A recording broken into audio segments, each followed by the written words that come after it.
lugemisest. Et meil on siin igasuguseid erinevaid raamatuid, alates siis sellisest raamatust nagu Ole radikaalne, siis meil on siin igast muinasjuturaamatud, sellised vanaaegsemad.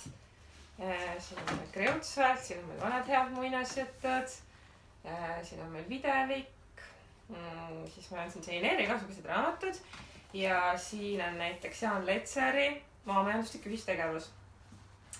Muideks Leetser on väga hea lektor, et mina teda tegelikult iga aasta olen kuulnud ühistukonverentsil ja ma tean, et ta ka sellel aastal esineb ettekandega 8. ühistukonverentsil, mis toimub juba 3. novembril. Saame teda näha seal. Ja meie lähme kindlasti, et kellel on huvi selle konverentsi vastu, siis Akadeemilise ühistegevuse seltsi Facebooki lehelt saate info.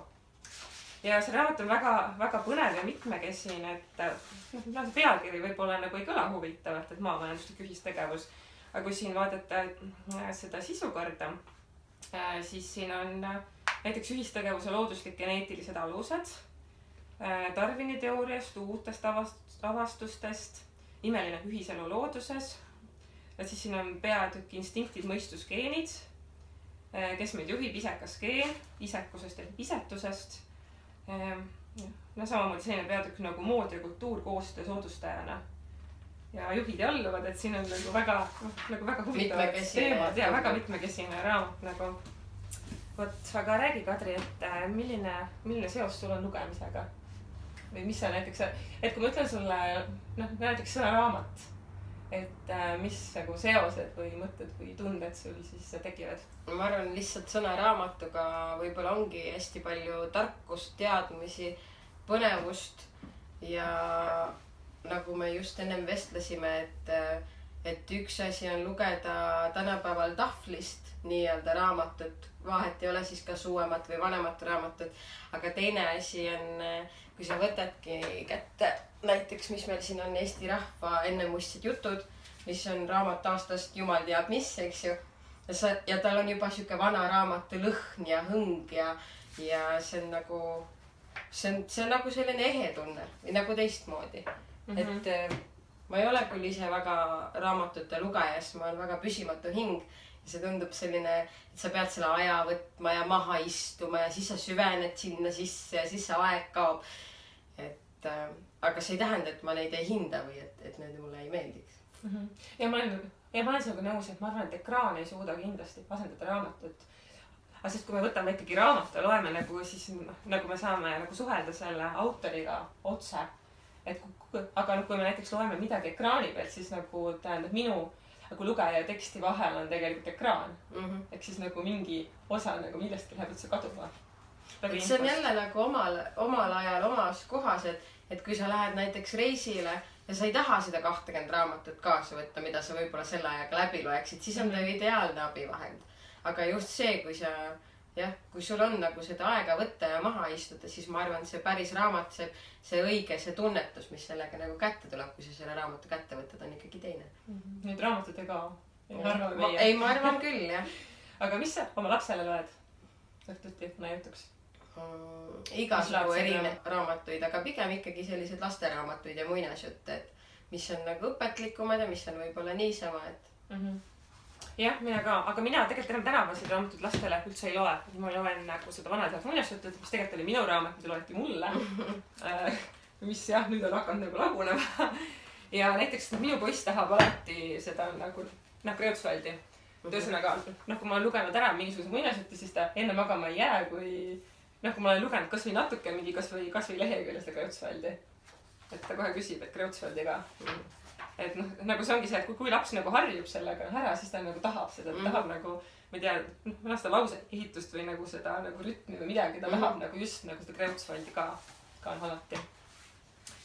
Aga mulle ka väiksena väga meeldis mu vanaema luges mulle neid jutte just, et kui emal-isal võib-olla ei olnud nagu töö kõrvalt iga õhtu aega seda lugemise hetke nagu leida, siis kui ma käisin Tallinnas oma Tallinna vanaema juures, siis temal olid just need samad vanad head muinasjutu raamatud, mida mulle meeldis nagu ka väga, kui tema luges neid. Ja ma sattusin hiljuti antikvariaati, et see on täitsa nagu suure vee ääres, nagu Riiamaante ääres ja siis kui ma sinna sisse läksin, siis oli see nagu selline hämmastav vaikus. ja mul tegelikult nagu tekkis paralleel sellega, et noh, et kui näiteks noh, talvel tuleb lumi maha, siis on looduses täielik vaikus. Aga kui sul on ruumis raamatud, et siis need raamatud nagu loovad mingisuguse ka sellise huvitava vaikuse ja sellise ongi sellise mõtisklemise meeleolu või sellise mind nagu hämmastas see tunne, kui sinna antikvariaati läksin, ma ei olnud võib-olla nagu enne seda tähele pannud. Et kui sul on nagu tähendab ruum täis raamatuid, see oli tõesti nagu suured nagu pikad riiulid täis raamatuid on ju. Et sul on selline hämmastav vaikus ja sa ei ole sa ei ole nagu iialgi siis näed üksi. Et minu jaoks just nagu tegelikult iga raamat on mingi oma ette maailm. Ja kus on mingid omad reeglid ja omad tegelased. Ja see lugemise võlu on tegelikult nagu see, et kui me loeme, siis me mõtleme.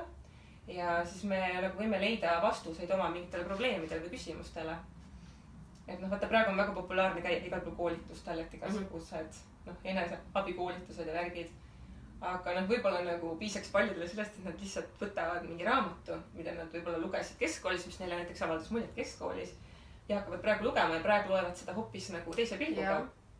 Ja võib-olla leiavadki, et selle tegelasel on siin samalaadne probleem või midagi umbes, et võib-olla nagu seda raamatut lugedes nad saavad tegelikult vastuse ja lahenduse nagu mingile probleemile, mis neil on. Ja siin on väga nagu sellise hea pealkirjaga raamatut naised, kes loevad on ohtlikud. Et nagu mis sa arvad, et mis mõttes ohtlikud, et see ei ole seda raamatut lugenud, et mis sa arvad, et nagu mis sellega mõeldakse, et mina tõlgendakski seda niimoodi, et inimesed, kes loevad, ilmselt on neil palju rohkem nagu tarkusi ja teadmisi kui sellel inimesel, kes tegelikult võib-olla ei loe. Et eks neid variante nagu, kus neid teadmisi ammutada on erinevaid, aga kogu see sõnavara, mõttemaailm, asjadest arusaamine, see lugemine kõike seda nagu arendab ja ma tõlgendakski seda täpselt nii, et see arendab ka seda võimet nagu teistest rohkem võib-olla aru saada või läbi näha. No just peamine ongi see, mis me juba mainisime enne, et kui sa loed, siis sa mõtled. Ja kui sa mõtled, siis sa ei allu võimule. Siis sa nagu teed ise oma nagu neid, mõtled ise, otsuseid teed ise, mitte nagu ei lähe võib-olla siis nagu kaasa nagu mingisuguse ideoloogiaga. Oma arusaama asjadest, eks ju. Ja siin selles raamatu kontekstis muidugi mõnikord võib lugemine ka lihtsalt eluohtlikuks osutuda. Et siin nagu tegelikult see üks mõte ongi tegelikult see, et me ikkagi peame nagu lugema ka nagu mõistusega või mitte niimoodi, et me ei saa nagu ja me peame teadma, mida me loeme, et igasugust asja ei maksa lugeda. Ja kõik ei tasu kullana võtta, eks ju. Jah. Aga jah, raamatutega ikka kunagi igav. Aga tulemas ongi ju pimedad sügisõhtud ja pimedad talveõhtud ja mis ei pea olema sellised nagu tumedad ja masendavad. Et kui võtta nagu mingi huvitav raamat, et siis võib selle pimedusel ka tegelikult oma võlu olla. Aga häid lugemiselamusi teile. Just. Ja kohtumiseni. Kohtumiseni.